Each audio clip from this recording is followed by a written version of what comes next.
খাবুলাতে মাহালুকে এটা পাবনার আঞ্চলিক ভাষা। তবে এই কথা আর কেউই বলতে পারবে না যদি এরকম মজার মজার ভর্তার রেসিপি থাকে। আমার এবং আমার ননাসের ভর্তা খুব পছন্দের। আমাদের দুজনেরই খুব ইচ্ছে ছিল এরকম শুধু ভর্তার রেসিপি করব। তো যেই ভাবনা সেই কাজ। প্রথমেই আমরা কাঁচকলার ছিলকা ভর্তা বানালাম।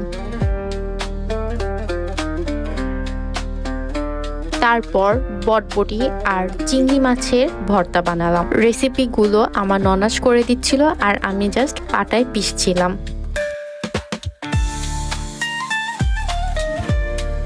তারপর এটা ছিল লাউ পাতা আর চাপা শুটকি ভর্তা।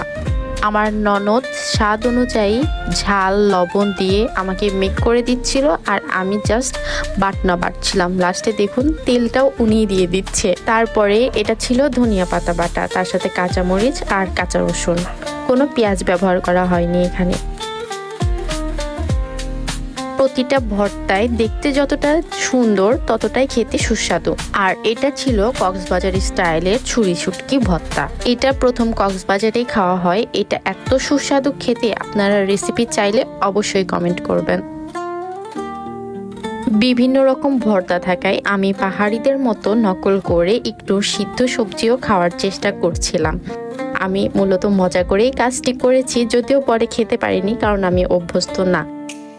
ভর্তাগুলো আসলে দুর্দান্ত হয়েছিল আর গরম ভাত দিয়ে খেতে একটু লেবু চিপে নিয়ে অনেক মজা লাগছিল। এত মজার মজার খাবার আমি খাবো আর ভিডিও করব না তা তো হয় না। আলহামদুলিল্লাহ আজকে পেট ভরে ভাত খেয়েছি।